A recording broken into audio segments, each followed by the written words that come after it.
This woman, who has decided to move to Afghanistan to be with an Afghan man, has been convinced by propaganda from primarily the left, but also Islamists, as part of Islamic expansion into the West, that Islam is good, and the concerns and worries that people like me have about Islam are fake, despite the fact that in the Quran itself, Muhammad murders, plunders, rapes, takes slaves, does all of the things that these people tend to complain about when it comes to the West itself. Except this time it's institutionalized within religion, whereas in the rest it never was, and the West has spent millions and millions amounts of blood, sweat, tears, and gold to undo the things that were wrong with its past.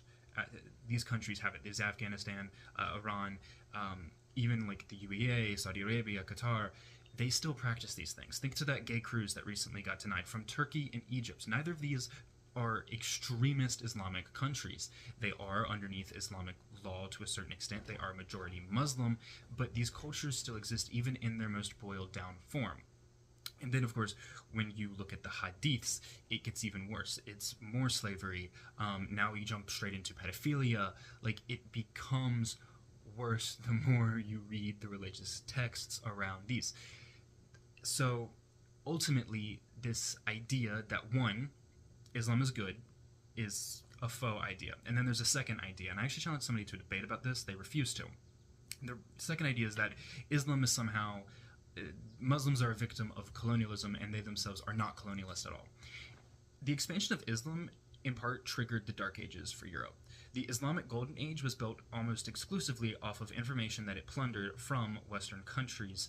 And when I say that, I do include ancient Egypt and Persia in that, as they were fundamental to the development of the West.